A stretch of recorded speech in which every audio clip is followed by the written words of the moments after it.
So இப்போ அப்பத்தாவுடைய பிறந்த நாளுக்கு போன இடத்த ரொம்ப அவமானப்பட்டு நிற்கிறாங்க இந்த குடும்பம். இப்போ என்ன நடக்க போகுது அப்படிங்கிறத வச்சு தான் வந்து கதையை இப்போ கொண்டு போயிட்டுருக்காங்க. ஸோ முதல்ல எடுத்தோன்னே வந்து பார்த்தீங்க அப்படின்னா வந்து தாரத்தப்பட்டெல்லாம் அடிச்சு அப்படி உள்ளே நுழையிற மாதிரி டான்ஸ் எல்லாம் ஆடிக்கிட்டே இவங்க வந்து ஒரே அலப்பறையாக உள்ளே நுழையிறத பார்த்து அந்த வேல் குடும்பம் கடுப்பாகுது. குமரவேல் இவரே தான் கூப்பிட்டார், நல்லவராக திருந்திட்டாருன்னு காமிச்சாங்க. அவருக்கே கடுப்பாகுது, என்னடா அவனுங்க ஓவரா பண்ணுறானுங்க, எங்களை அவமானப்படுத்துறதுக்காகவே பண்ணுறானுங்களா அப்படின்ட்டு. இந்த எரிச்சலில் கோபத்தில் எல்லாரும் இருக்கும் பொழுது இப்போ சாமியெல்லாம் கும்பிட்டதுக்கு அப்புறமா தான் என்ன பண்ணுறாங்க அப்படின்னு வந்து பார்த்தீங்கன்னா, இப்போ வந்து ஒவ்வொருத்தங்களுக்கா விபூதி குங்குமம்லாம் கொடுக்கும் பொழுது முதல்ல மீனாவுக்கு தான் வச்சு விடலான்னு செந்தில் வர்றாரு. ஆனால் மீனா என்ன கோபமாக இருக்கிறதுனால தனக்கு தானே வந்து குங்குமம் வச்சுக்கிறாங்க.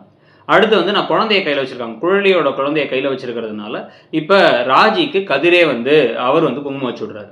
இதை பார்த்துட்டு தங்கமயில் அவங்க கையில் நீட்ட உடனே அவங்க கையில் என்ன பண்ணுறாரு அப்படின்னா வந்து சரவணா அவர் கையில் இருக்க மிச்ச விபூதி குங்குமத்தை அங்கே தட்டி விட்டு போயிட்டே இருக்காரு. அப்படியே ஒவ்வொரு கப்பலுக்கும் என்னென்ன பிரச்சனைகள் இருக்குங்கிறத அப்படியே லைட்டாக வந்து காமிச்சிடுறாங்க.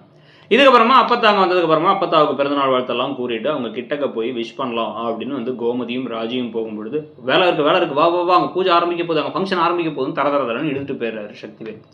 ஸோ பேச முடியாமல் போயிடுச்சு அப்படின்னு இவங்க யோசிச்சுட்டு இருக்கும் பொழுது சரி ஃபங்க்ஷனுக்கு வந்திருக்கோம், இது இந்த இடத்தோட கிளம்ப வேண்டியதானா இல்லை அங்கெல்லாம் போகலாமா அப்படின்னா கோயில் பொது ப்ராப்பர்ட்டி தான், நம்ம போகலாம் வாங்க அப்படின்னு வந்து பாண்டியன் கூப்பிட்டு போகிறார். யாருன்னா இந்த இவர் எல்லாருமே கொஞ்சம் ரவி கிவி அதாவது மீனாவோட அப்பா எல்லாருமே கொஞ்சம் லைட்டாக வேணும்னு குத்தி காமிக்கிற மாதிரி பேச அங்கே கிளம்பி போனால் அங்கேயும் வந்து பார்த்தீங்கன்னா இவங்க ஒரு ஓரமாக நிற்க வச்சுட்டு அவங்க மட்டும் மேலே இருக்காங்க, வேல் குடும்பம் மட்டும் அப்பத்தாவுக்கு பக்கத்தில் நிற்கிறாங்க. இருந்து நாங்கள் அப்பத்தாவுக்கு ஒரு பெரிய பிறந்தநாள் பரிசு வாங்கியிருக்கணும், ஒரு பெரிய தங்க நெக்லஸ் வாங்கிட்டு வராங்க. அதில் அவங்களுக்கு ஒரு பெரிய ஈடுபாடு இருந்த மாதிரியே தெரில. அதை கொடுக்குறாங்க. கொடுக்கும்பொழுது நீங்கள் எதுவும் வாங்கலையா அப்படின்னு வந்து மீனாவோட அப்பா மீனாட்ட கேட்க நாங்கள் தங்க வளையல் வாங்கிட்டு வந்திருக்கோம், அதை மாட்ட போகிறோம் அப்படின்னு பேசிகிட்டு இருக்காங்க. இதுக்கடையில் குரூப்பாக ஃபோட்டோ எடுத்துக்கிறதுக்கு எல்லோரும் நிற்கும் பொழுது வந்து பழனிவேலை கூப்பிட்டா பழனிவேல் போக மாட்டேங்கிறாரு வேல் பிரதர்ஸோட போகிறதுக்கு.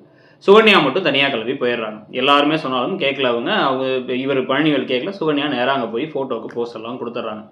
தங்க நெக்லஸ்லாம் கொடுத்ததுக்கப்புறமா தான் இப்போ அடுத்து வந்து நீங்களும் போகலாம்லன்னா போகலாமா வேணாமா என்ன நடக்க போகுதுன்னு எல்லாம் யோசிச்சுட்டு இருக்க. இதுக்கப்புறம் தான் வந்து சூப்பரான ஒரு விஷயமா கதிர் ராஜி வந்து அந்த அவங்க ஆசைப்பட்ட ஃபோட்டோவை கொடுக்கறது, ஃபேமிலி மொத்தமாக சேர்ந்து ஃபோட்டோ எடுத்துக்கிறது, தங்க வலையில் போட்டு விட்றதுங்கிற மாதிரி விஷயங்கள்லாம் வரப்போகுது.